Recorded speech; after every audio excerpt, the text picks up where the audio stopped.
This is the the Common Council meeting for Tuesday, August 24th. I see that everyone is present.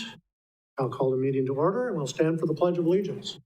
Pledge allegiance to the flag of the United States of America and to the republic for which it stands, one nation, under God, indivisible, with liberty and justice for all. Thank you. The first item on the agenda for this evening is a public hearing for special assessments, including street and utility construction project 312101 for the following streets: all property fronting or abutting Cypress Avenue from and including its intersection with West Fifth Street to a distance 200 feet north of the north right-of-way line of West Fifth Street. All property fronting or abutting Birch Avenue from and including its intersection with West Fifth Street to a distance of 200 feet north of the north right-of-way line of West Fifth Street. So I know some of you are here to discuss something else, but this is a public hearing just for this matter at this time. We'll have a public comment coming right up. So is there anyone who wishes to, I'll declare the public hearing open, and is there anyone who wishes to address the special assessments? I'll have a second call for the special assessments and a third call. Seeing no one, the public hearing is closed. Item D is public comment period. This time I will recognize members of the public who have indicated a desire to address the council. Upon recognition by the council president, persons may address the council, first stating their name and address.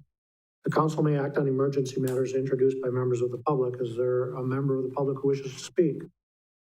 Yes, sir. Please give us your name. Step up to the podium. Give us your name and address, please. My name is Paul Metz. I live on 906 South Cherry Avenue. And I'd like to address the incident from Saturday night on Cedar and 9th Street. With the permits, I think we got a little issue with how we give out permits in the city. I think the ball was dropped. They got a permit to close the street. We ended up with noise levels that probably were well over 100 decibels. And I have a couple neighbors here that can testify to that also. I mean, my windows are vibrating and I can't hear my TV. And I live across the parking lot, not even on 9th Street. So I just, like, the concern is, how did this happen? And I would like it not to happen in the future.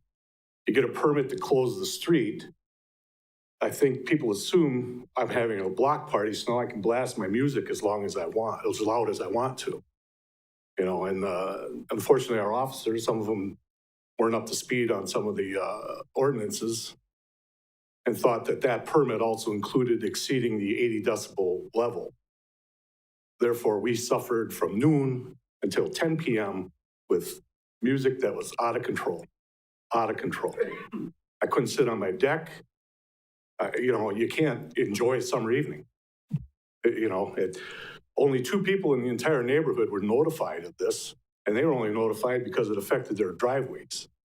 Everybody else in the surrounding area, oh, surprise, we got a DJ set up with massive speakers, and we are just hammering down. And it was just sad. I wouldn't wish this on anybody in anybody's neighborhood.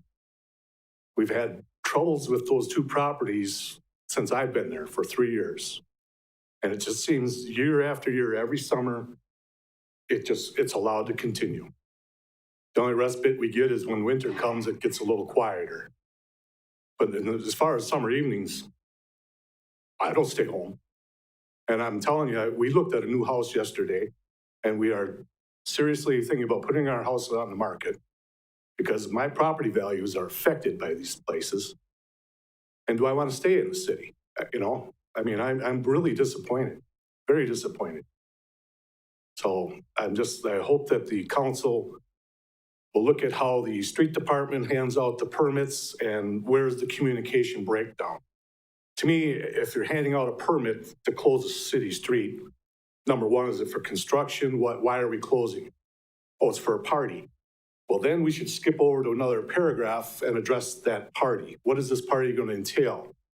And you need to have a paragraph in there or something in their verbiage saying, just because you have this permit, you can't exceed the 80 decibel levels without a special, the special permit, which I understand we give for the fairgrounds, for the fair and the tractor pulls and Hub City days. And I understand that, and if I live next to a band shelter and we have two of them in town, I would expect occasionally that I'm going to listen to loud music at a band shelter, okay, with being in that neighborhood.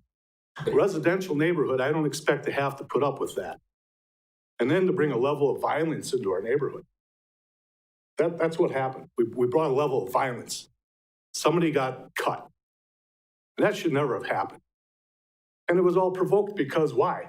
Because you're going to play your music for 10 hours and you're expecting neighbors to put up with it and be happy about it. And it escalated. It should have never got to that point. And we're fortunate as a city that it was only a cut with a knife. We're fortunate that gun didn't come out and no innocent citizens got hurt, that way. So we need to address the whole issue of how do we do these permits, and is the right hand telling the left hand in the city what's going on? I mean, the street department knows, does the PD know, does the fire department know?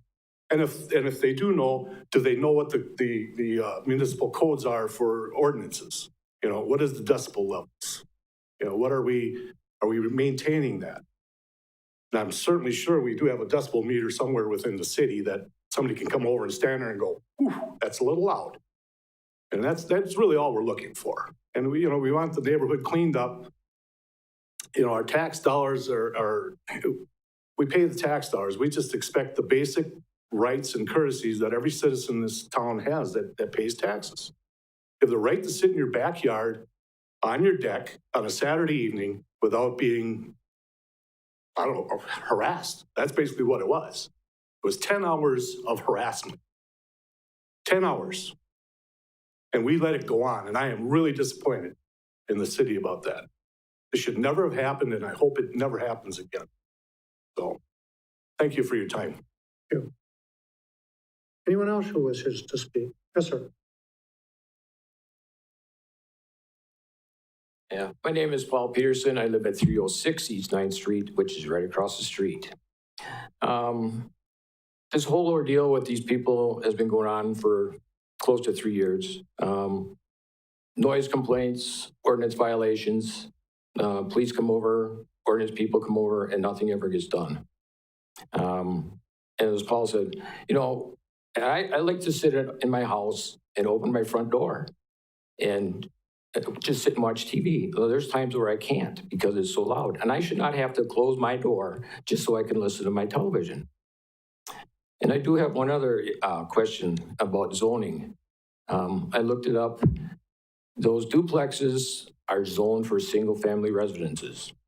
Now, were they grandfathered into something? I'm sure that's not the only duplexes that are on a zone property like that. If somebody could explain that to me, I'd appreciate that. Thank you. Mr. Knight.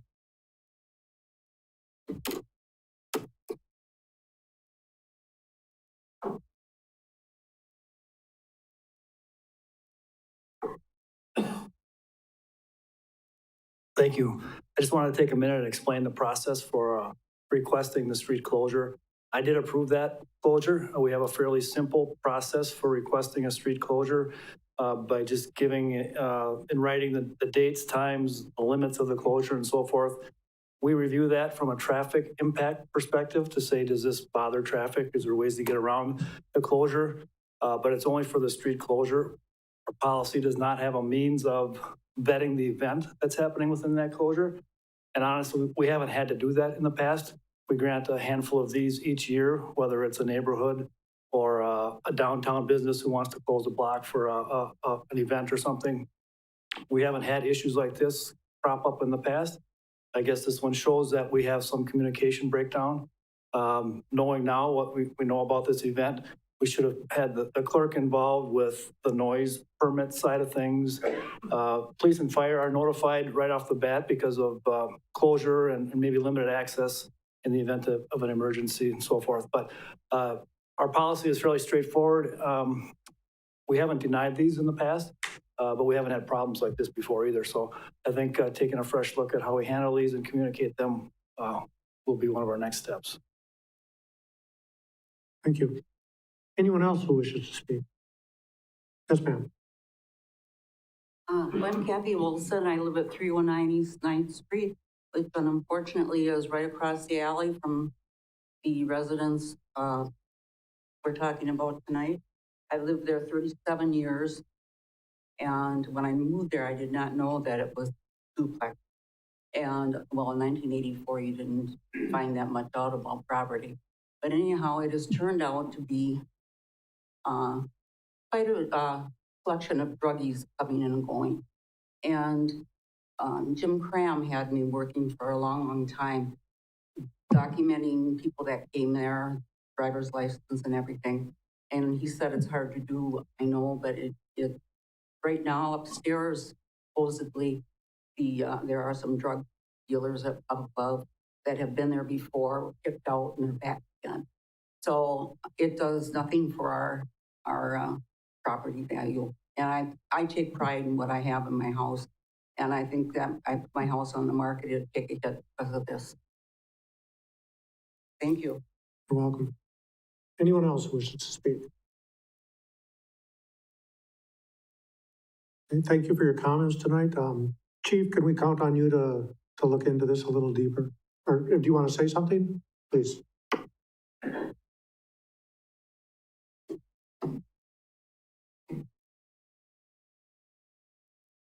Thank you. Yeah, I had a couple of what I would consider good constructive conversations with some of the neighbors. We will own the fact that I don't believe the officers knew that this type of a permit didn't include a noise variance strictly because of what you had said when you start talking about the fair and those things. And also, I do agree with Director Connect that this is the first time I've seen anything like this in my career where one of these really caused these types of issues. I did also look at the city code yesterday and some policy that Director Connect provided me, and I completely agree that we can look at these better and do a better job at how this happens. What the process is between that, we'll have to communicate. As far as the residence itself, that's something that I've also encouraged. We need calls, and I realize there's levels of frustration. There are also steps we need to take. I don't have the information right now to tell you the level of enforcement that we've taken. It's hard for me to believe that nothing's been done. There are steps that need to be taken with some of these types of properties, but if that's something that would be productive, I'd be happy to try to put something like that together. So, thank you. Thank you, Chief. And I'd just like to remind not only this group, but people throughout the community, if you have problems with a neighbor, make a call to the police department and complain, and you may have to do it repeatedly. The chief can tell you that I've called there probably 3 or 4 times this summer already on people in my neighborhood, a certain group, and that I've received complaints on. But you have to, they can only act if they have the information. So the more information they have, the better they can, address the problem. Thank you. Any other comments for this evening? Okay, we'll move on to item E, approval of the minutes of the August 10th, 2021 meeting. Motion by Mr. Hendler and a second by Mr. Rosendich. Are any comments on the meeting minutes? Seeing none, please vote.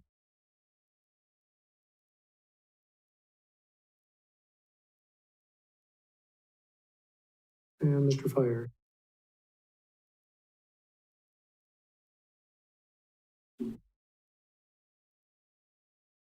Oh, would that be a yes or a no? Okay. And that motion passes.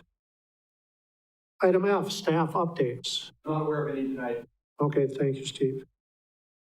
Item G is council president's comments. First one is employee recognitions. Rob Schultz at the library has been here for 15 years. If you see him, congratulate him. The second one I have is that I've received a resignation from the Police and Fire Commission. Gordy Earl is resigning from that effective October 1st.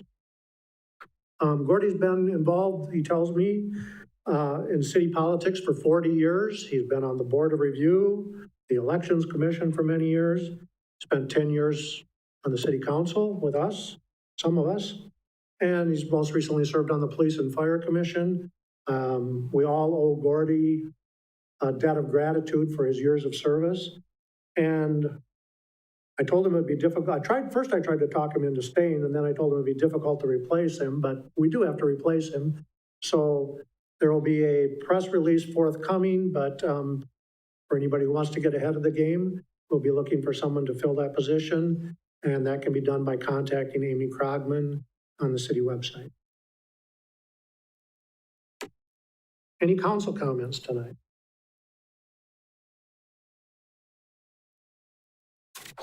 Seeing none, Mr. Witzel.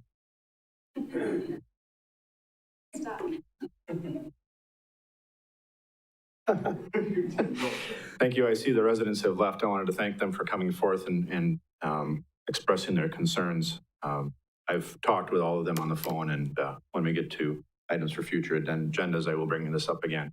I'm assuming, Josh, you caught him in the hall to talk about the zoning issue, because I know that's been a hot topic as well. And it's my understanding, I know that question came up in the open comments. It's my understanding that if it's an up-down duplex, it's not considered multifamily, and therefore it's, I guess, grandfathered in for those that are listening at home and want to know about that. But again, I want to thank those individuals who are stepping forward and for calling me as they've had concerns. Had a lot of calls this weekend, and always like to hear from the constituents and do what I can to help. Thanks. Any other council comments? Moving on to item I, reports from commissions, boards, and committees. Any reports? Seeing none, we'll move on to item J, the consent agenda. You have that before you. Recommended action is to receive and place on file. A motion from Mr. Butke. Motion to receive and place on file. Okay, for some reason that switched. Okay, and we'll give Mr. Wagner the second, since he was the first to do so. Is there any comment on the consent agenda? Seeing no comment, please vote.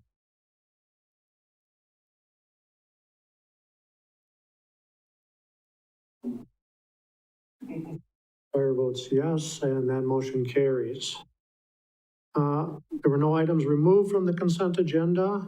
Item L is a presentation on a tourism grant to visit Marshfield and its partners from the Wisconsin Department of Tourism, introduced by Steve Barg, City Administrator, and Matt McLean, Visit Marshfield. Thank you, Council President. Yeah, I'm privileged to be here this morning. Wow. Let's start this day over again then, apparently. This evening to introduce this item. The city is very blessed to have Visit Marshfield, formerly the Marshfield CVB, to do the great work they do in this community of tourism and promotion, bringing events and activities to our community to really just build our local economy. And tonight there's an exciting announcement and a presentation, and Matt's got some special guests, and I'm going to let him take it from there. Matt?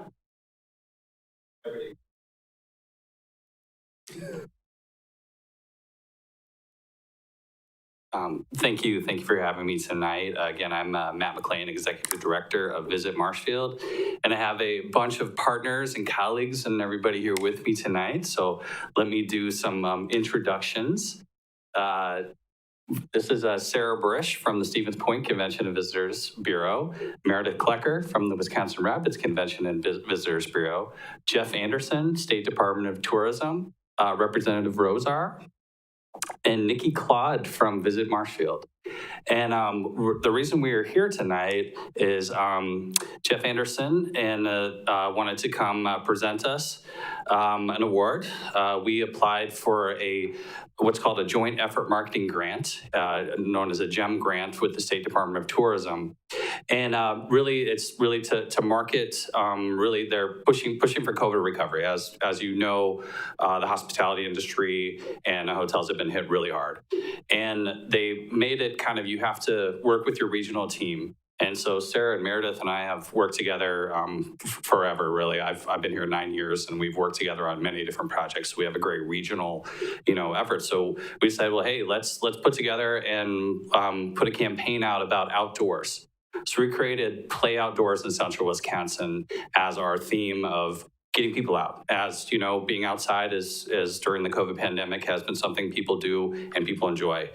And so we put together a campaign that started in June and is going through October 31st. We have over 50 billboards. We have a brand new website, centralwisconsin.com. We're featuring many of the outdoor recreation opportunities in our area, such as the Mead Wildlife, ATV, UTV trails, mountain biking, Green Circle Trail, water activities down on the south end of the county in Meredith's neck of the woods. And so we're driving thousands of people to this website, and our partners in the outdoor recreation are saying they're the busiest they've ever been. I work with Clyde Winia from Jurassic Park, and he said this is the busiest the last 18 months he's ever had. And so people are getting out and doing things outside. They're feeling safe and doing that. So we put together an application, and as I guess you know that there's a lot of grants out there and a lot of people going for grants. So we're lucky to be awarded a grant from the State Department of Tourism, and I'll let Jeff Anderson talk a little more about that. All right. Thank you, Matt, and thank you all for your time this evening. I know you have a busy agenda, and we do appreciate and value the opportunity to recognize this grant and be with you here tonight. As Matt said, my name is Jeff Anderson. I do work with Wisconsin Department of Tourism. I'm actually a Central Wisconsin resident and have the privilege of working with Matt and Nikki here at Visit Marshfield, as well as their colleagues, Sarah and Meredith in Point and Rapids, and others in an 18-county region in north central and northeastern Wisconsin. And so I'm really the boots on the ground and the eyes and the ears for the Department of Tourism, delivering the programs and resources and communicating back to our team what some of our priorities need to be and what our partners are working on, so that we can do our best to work in tandem as we all market and promote Wisconsin and in our individual communities as a whole. And so the grant we're awarding tonight is, as you know, there are a lot of grants out there through the COVID relief. The grant we're recognizing tonight isn't actually a COVID relief grant. By the way, it was originally created. It's part of our joint effort marketing grant program that's been happening for years, long before my tenure with the Department of Tourism, where we distribute over $1 million in competitive matching marketing dollars for local initiatives. And the goal is to identify new opportunities or new events, new destination marketing campaigns or research to help communities welcome new or additional visitors into their community. And so they're limited term grants where partners can apply for between 75 and 25% matching marketing dollars for the initiative that they're applying for. And so the last year and the round of grants that this grant that we're awarding tonight was in, we awarded 45 grants around the state. And the return on that we estimate to be about $21 million based on the applications they're required to track what their expected visitor expenditures will be through the campaign or through the event or through the promotion. And so it really is, we feel, a great investment and a great return on the investment for the state. And so we're happy to be able to work, as I mentioned, with our local partners to identify these opportunities and help our partners write competitive grants to be reviewed by our committee and approved by the Secretary's office. So again, I want to thank you for your time tonight. I want to thank our partners here in Central Wisconsin and the Central Wisconsin Tourism Association, as the three entities work together for their work to promote the community and work in partnership with us. And it's one of the highlights of my job. We actually do have a big check here for $39,550. Which is a 50-50 match with Central Wisconsin Tourism Association for the year 2 of this COVID recovery initiative that they're working on here in Central Wisconsin. And so again, I want to thank the state legislature for setting aside the dollars through the Department of Tourism so that we can award these grants locally. And specifically, thank you, Representative Rosar, for your support of the GEM grant program and the work you do. Thanks, everyone. All right. Thanks, Jeff. We always like the big checks. Doesn't fit in the ATM, all right. And I do want to, they didn't follow me up because I guess we don't have enough room up here, but I do have 3 members of my board of directors here with me. So raise your hand when I call you out. I think you all probably know Scott Coran. Thank you for all you do. Corey Latorelle, Hotel Marshfield, and Al Cheney. So thank you guys for being here. And Mike Fire. And I see Gary and Scotty hiding in the back too. So yeah, Gary Cummings, as you all know, former council member. And Scotty with Scotty's Pizza. So I almost have my full board here. Actually, I do have my full board here. Mike's hiding up there. I just wanted to take a couple minutes to talk about some other activities Visit Marshfield has going on.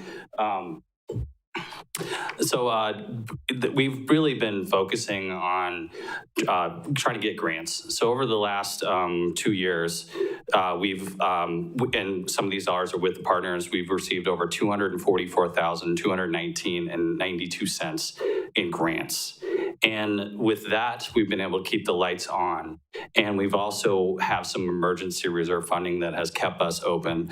Unfortunately, many of our partners around the state had to lay off staff and really decimate their marketing budgets. With our grant activity in this, we've been able to keep the lights on and tell people Marshfield is open for business. We did just recently see the second quarter of this year. We just got some data back on that people are coming back. There's revenge travel is what they're calling it, I guess. So we've had really good numbers in leisure travel coming back for baseball tournaments. Just here in August, we had 2 new events. We had this antique snowmobile show a couple weekends ago, and then just this past weekend, the Chaparrals brought a state tournament to our fields just a few blocks from here. So those are 2 new great events.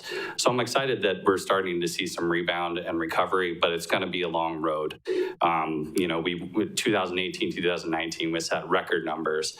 2020 was almost 40% down from those.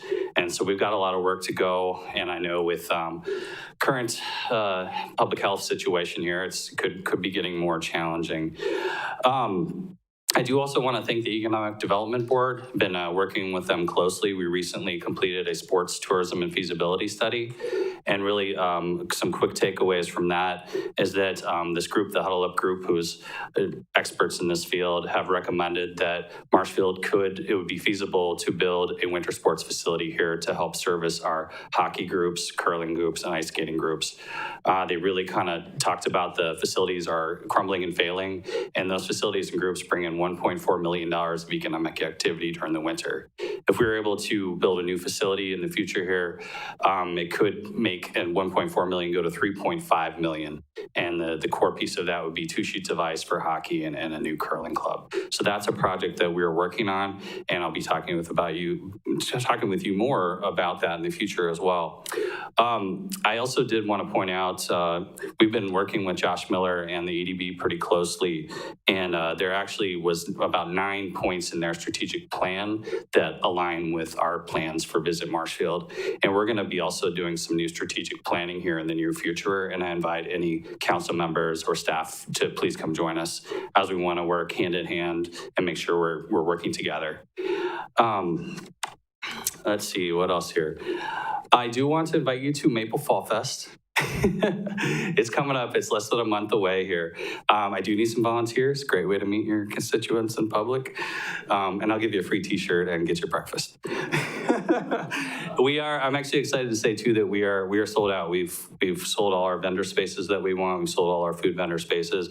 We have made some contingency plans working the Wood County Health Department to have a bit more social distancing and try to have a safe event, but thankfully we're outdoors. And so that will be good. Visit Marshfield is proud to be the tourism entity for Marshfield. We look forward to continue working in conjunction with the city and all the partners to attract more visitors, including future residents, business owners, and help lead the hospitality from recovery. I want to end with a quick story here. I get asked to do community tours quite a bit. And a lot of it's with the Marshfield Clinic. So I got a call and they said, hey, we have a researcher that wants to come and is interested in Marshfield from Michigan, a guy named Josh. So about 2 months ago, I gave him a tour. I took him around. It was him and his wife and a 2-year-old. So I showed him around. They said they wanted to see like the YMCA, maybe for childcare. I took him to the zoo. The Munzie and Boda put on a great show. And then after the zoo, we went to Hub City Ice Cream. And the guy, I think, really wanted the job here, but his wife is on the fence. Like, do I want to live here? I'm not really sure. I think the ice cream closed the deal. So I am proud to say this one, I got a chance to follow through, that they have an accepted offer on a house as of last week. And so we got 3 new residents to Marshfield. They started as visitors, and now they're working here and buying houses. So just wanted to end with that. Thank you. Any questions, please let me know. And of course, the fair started today. Can't forget to say that. Thank you.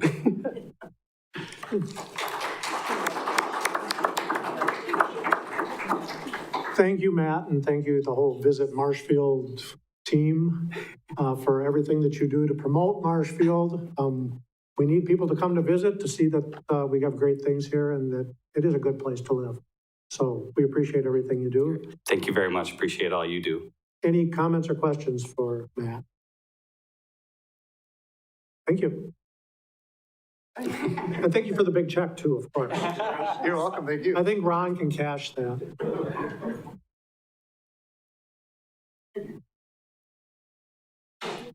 Item M is a request to approve resolution number 2021-50, final resolution in the matter of improvement project for city subdivision, Daniels Edition, presented by Tom Turchi, city engineer. Tom. All right, this was based on the public hearing we just heard tonight. There's just a minor change on that. The date says August 10th on it, but it actually should say August 24th because this resolution was going to be read at the last council meeting, but the advertisement didn't quite make it to the News Herald.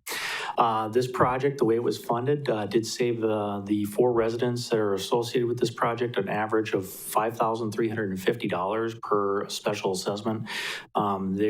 I've had personal contact with all of them. They do thank the city on the way they funded this, and we're very happy with how things are kind of turning out. So I'd recommend approval of Resolution 2021-50. Mr. Fisher, your motion. Okay, we have a motion to approve, a second by Mr. Wagner. Are there any comments or questions for Tom? Seeing none, please vote.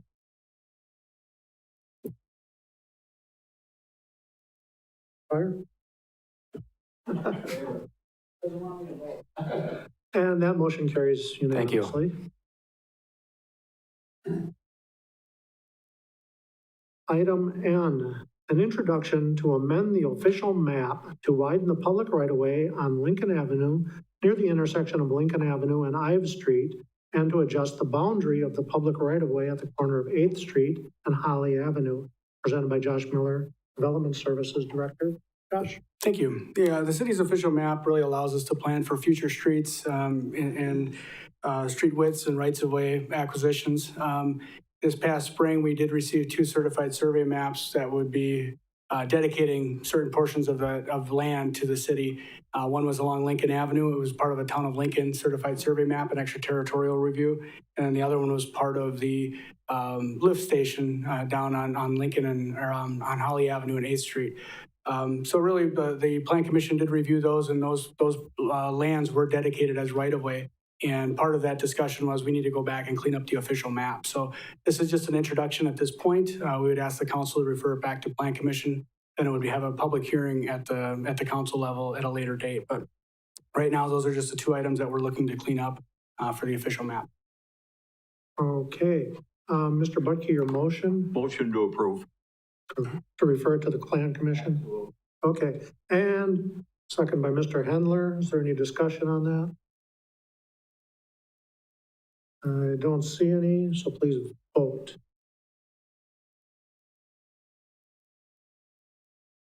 And that motion carries unanimously.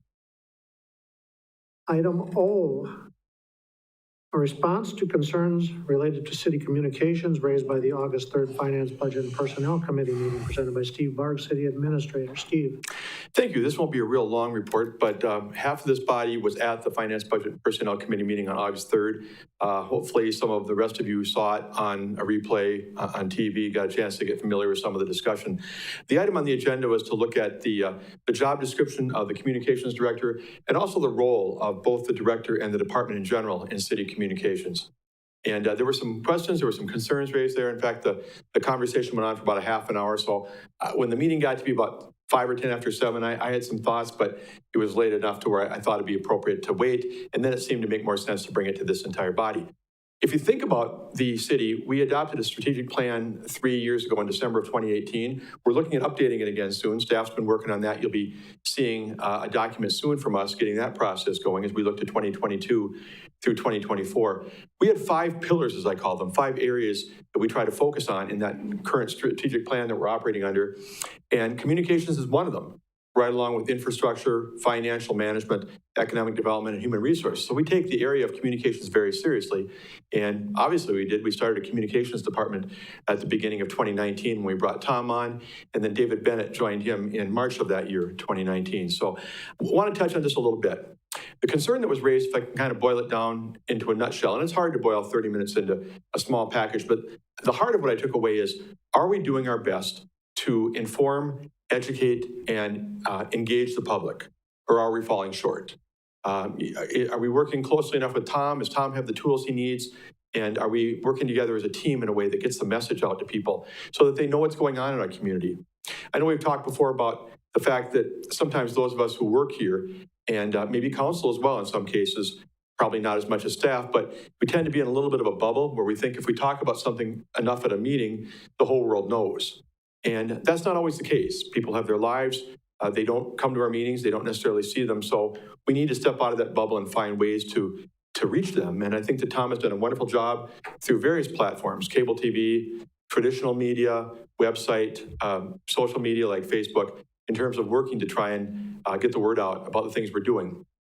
But the concern came up as to whether or not we are working closely enough as a team. Does Tom get the information he needs to do his job? I mean, to be quite frank, I think the assertion almost came up during the conversation that maybe department heads and division heads and myself weren't helping along the way to get that information, to get the stories, in working with Tom to tell people what we're doing. And I just wanted to give you an update. First of all, I don't think that that's fully correct.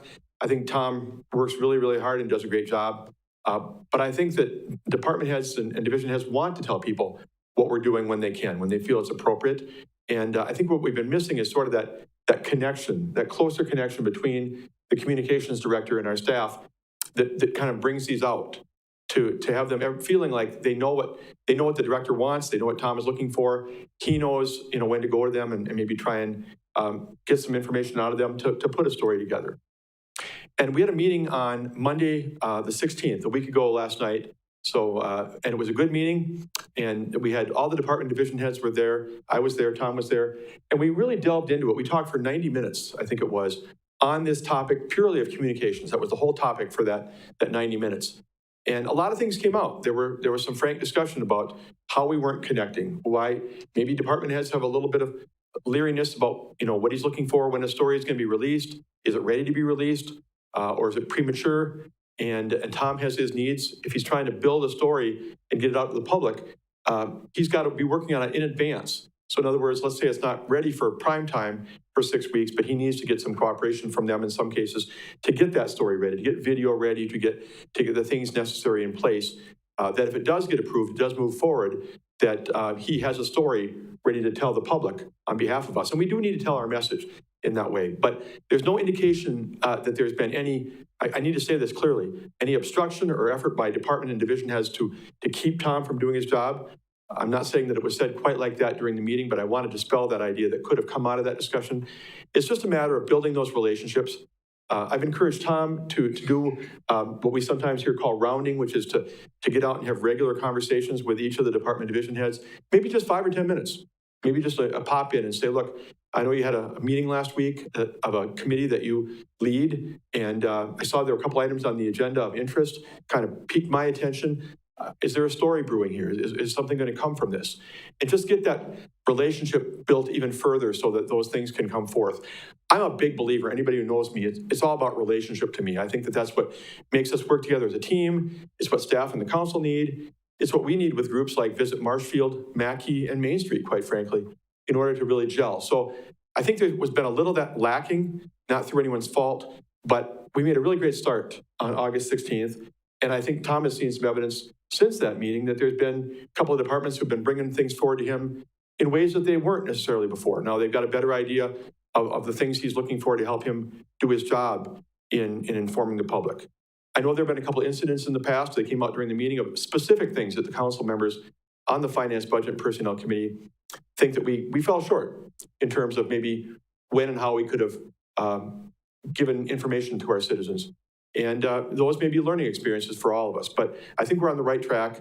And I just wanted to say that tonight and maybe clear the air that there's been no roadblocks being put up by anybody. We just need to keep working harder at it to get in sync as to what we can do to better publicize and to give our message to the community. I'm not saying there won't be bumps in the road. I'm not saying that there won't be times when department and division heads will disagree with Tom about when a story is ripe or when, when we need to move forward with an informational piece to the public.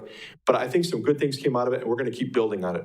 We're going to keep building on it because our goal is the same as yours, to the greatest degree possible, to inform, educate, and engage the public. I'll take any questions. Mr. Wagner. Thank you, Mr. Chairman. Your talk with the Communications Committee last night was very much appreciated when we got there. And you made a couple of points about that I think need to be brought home here too. And that is that one of the problems we have is that perhaps, I think you already mentioned that we all work in a bubble here. And I think that's especially true of staff members who are more involved in the technical things, because they basically come to the council, they get something approved by the council, they go back and go to work. That's what they do. They don't think about, well, now I've got to explain to the public what I just did. And then you made a point last night that I was very pleased to see that you're going to be asking Tom and the department heads to work on that ethic of trying to find ways of making sure that the public aspect, the transparency aspect of what we do is fulfilled by the communications department and the staff members themselves. So I was glad that you said that last night, and I want to emphasize it and make sure that it's a very, very strong message. And I think I haven't talked to the members of my Finance, Budget, and Personnel Committee, and I hope that all the questions that they had out were answered by your presentation. And if not, I invite them to tell us what's wrong. Thank you for saying that. And I think one of the other examples we talked about last night that I actually brought up was a former council member, Jason Zalewski, had once done a video out at the zoo, and he was asking people about the two big issues of the day to the city, which was the 2nd Street corridor and the Wenzel Family Plaza. And I remember watching that and thinking, how can this many people not know about these? We've been talking about these for months, maybe well over a year. And yet people in the zoo are saying, Family Plaza, what's that? So it reminded me, as a person who's been in government for 3 decades, that sometimes we do think that when we've talked about something long enough, the whole world does know about it. And you're right, that's not the case. So we need to keep that in mind as we look at what we communicate to them and how. Mr. Witzel, you're next. Thank you, Mr. President. I appreciate one of the comments you made about being preemptive. And I think that that's vitally important. I think far too often we're reactionary in our information to the public, and I think we need to be preemptive. And I think that, you never know how the body is going to decide on certain issues. I sit on this body, and I don't even know how this body is going to decide on certain issues. So sometimes we don't have any clue how a vote's going to go. But to have some preliminary planning in advance, I think is great. We're in a day and age, we used to wait for the morning paper. So we had a little bit of time from the time we'd leave here until we got the news. For all we know, there could be posts of our meeting happening already. I mean, we're at a fast pace right now. So for us, and then specifically for our communications department, to be able to jump ahead of the game and to have things prepped up, I think is really, really important. There's been, I think, a lot of meetings that I've been involved in where various people on those committees have said, that would be a really important thing to make sure that we get out to the public. Let's make sure we have something on the news, some kind of information about that to the public. It's almost too late. I mean, we should already be ahead of that and already have those things queued up. So I appreciate that preemptive communication concept. I really am going to wait to see how things play out. I'm encouraged. I'm looking forward to seeing it, and I'll, I guess, put my happiness stamp on it once I see that it's been completed. Well, I think we need to look at ourselves kind of like a company. And again, sometimes they say, why can't government be run more like a business? There's a lot of reasons why government can't be run like a business, because we have a lot of rules and laws and an environment we live in that they don't. But we need to message. And if we don't message, the message is going to happen without us. And again, we can talk in many circumstances with the department and division heads and Tom and me and the council about when is the right time. What's the timing for releasing information? What's the best way to do it? What are the best avenues to get it to the people that is our audience? Is it social media? Is it other ways? but we need to make sure that we're doing our very best to get the message out. We have a lot of good things to say. We've had, in the midst of COVID and other things, we've had some accomplishments in the last couple of years. Are we letting people know what their opportunities are, what the good things are, and how they can plug in? And so I think messaging is something we want to continue to work on as a team here. And we will work on this as a team. That's what we are. Mr. Fisher. Thank you, Mr. President. Thank you for your comments, Steve. I appreciate them. I agree with a lot of the comments that have been made by some of my colleagues. I do have one question, and then I have some follow-up comments. And my one question is, I've been led to believe that maybe the Communications Committee was frustrated. Is that true? I mean, was the Communications Committee frustrated at all about the direction of communication? Well, I went to the meeting last night. Tom had asked me to because of some things that had been talked about. And I haven't been to the previous meetings going back, May, June, July, or whatever. You'd have to ask maybe Mr. Wagner and others. But I have gotten the sense that they feel that we need to be getting more information out to the public more assertively than we have. I picked up on that message even without being at the meetings. So what I'm hearing you say then is they want to see the information. They want to see the city be more aggressive in getting the information out. Is that what I'm hearing? I think it's a fair assessment. Again, I don't go to the meetings. I'm looking at Ed right now. Mr. Wagner. Thank you. Yeah, I did, in the meetings that I attended prior to your meeting with them last night, there was frustration expressed, yes. And do they want to get it out faster or they want to get out right? That's the answer. And right meaning get the story straight, put it in the right context, and tell the public the truth. That's it. Yeah, we're never going to beat the media that I think someone was hinting at earlier. You mentioned, Tom, that while we're sitting here, that there could be local media putting stuff out online and in publications about things that we've only talked about for the first time tonight, and that may or may not ever get to first base. But we have, I'm going to say it again. I say it at budget time all the time when I come up here. We have the best group of department and division heads that I've ever worked with, without a doubt, in my 26 years as a city administrator. And we need to hear the message and working with Tom and figure out ways we can work together to get more information out. And I'm just telling you, I believe we're going to do that. I have no doubt that we're going to do that. Now, there may still be people who disagree about exactly when it's released and exactly, how we deal with it. But you're going to see a greater level, I think, of communication come out of this effort that we're working on right now. Mr. Fisher, you still have. I'll let Mr. Buck. Okay, Mr. Buckey. Yeah, I was on the first communication committee, and to answer your question, Mr. Fisher, the answer is yes, frustration, because we weren't using our communication director. And in fact, I asked Steve to come, or I asked Tom to ask Steve to come to the next meeting, and Steve did. And we said, we got to get staff to use Tom.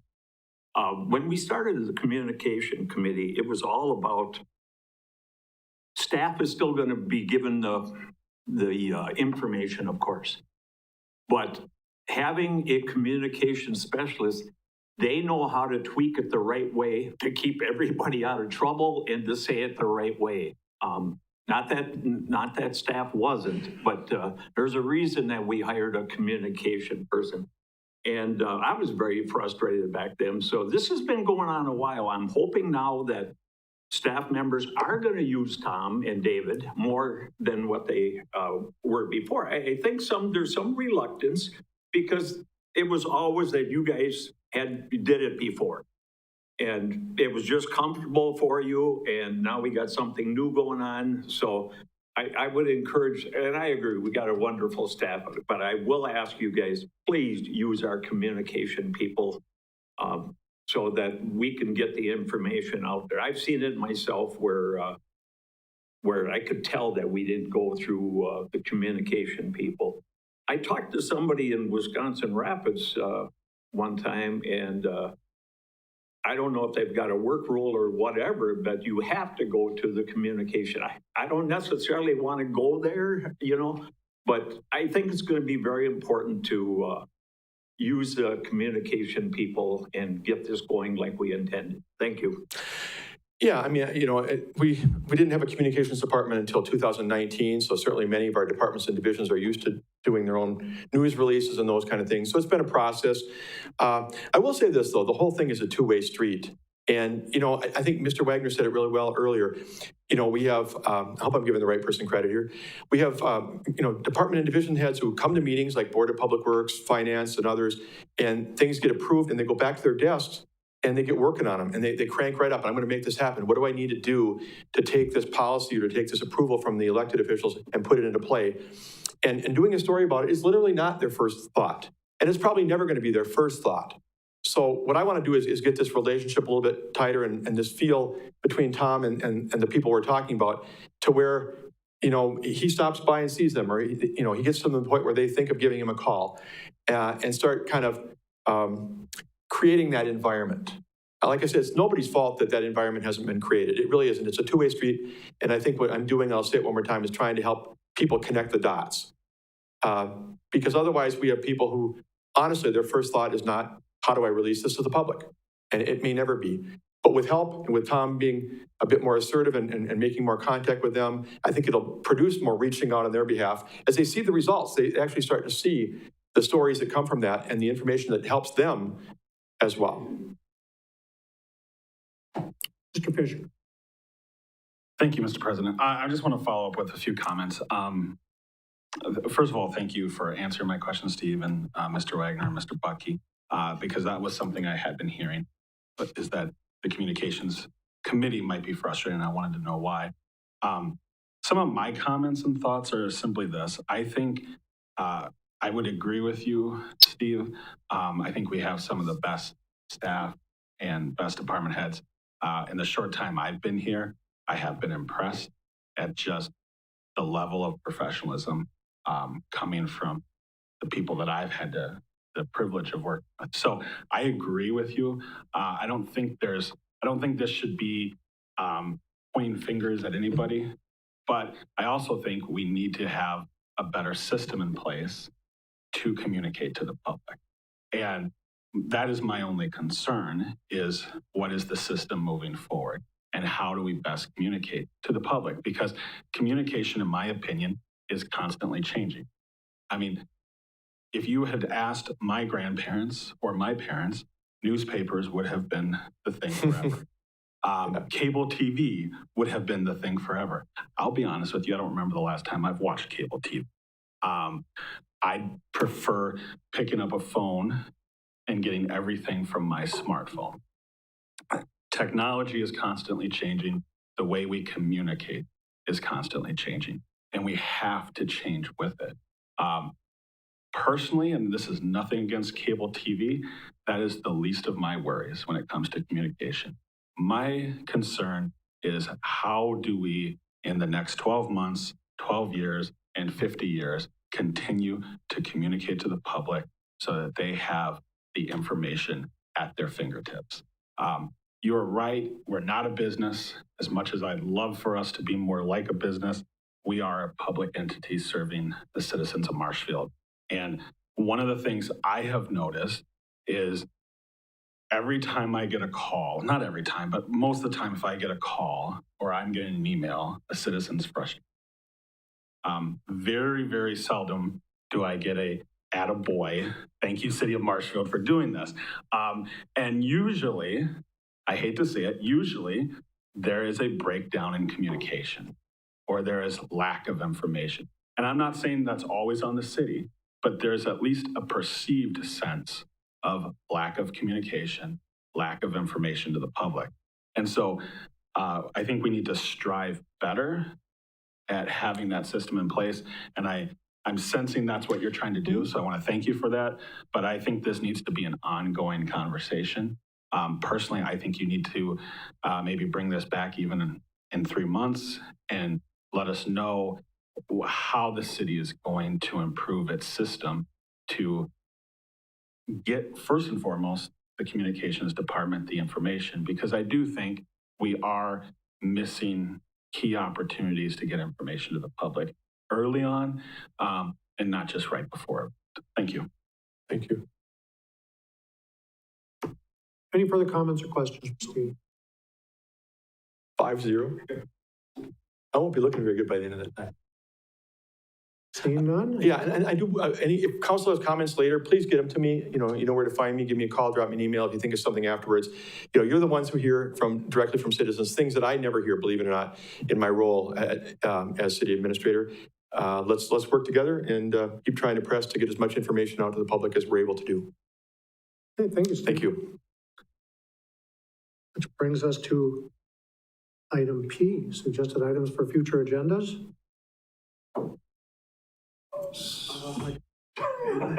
Mr. Witzel? Yes, I would like to have the policy for block parties and road closures connected with block parties be reviewed. If this is appropriate to be done at the Board of Public Works, that would be fine with me, but then brought to the council after a review of the current policy, suggested adjustments that may be necessary. This may include groups requesting, the policy for the road closure, any noise variance options that would be a part of that, the approval process and the communication to not just other city entities, but also the neighborhood that's affected. So that would be my request. Okay, Mr. Hendler. Thank you, Council President. 2 items that I would like to have on the next agenda for the council, if possible, is number 1, the update on the skywalk that the clinic is asking for. And the other item related to that is the litigation by the Marshfield Clinic from property tax issues. Thank you. Okay, with those, Mr. Wagner. Yes, thank you, sir. Ken, I have no clue. The people who were up here tonight speaking I think, have a very valid grievance. The question is, did anybody approve alcohol with that? Was there an alcohol permit involved with that? Does anybody know about that? So there was a street party, but no alcohol involved. How quaint. But,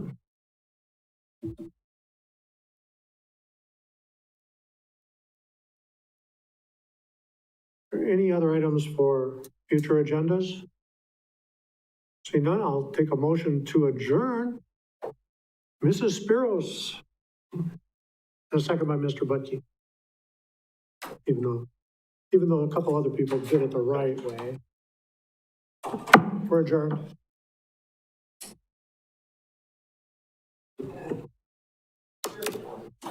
Tom, I thought you were just trying to make it go over an hour.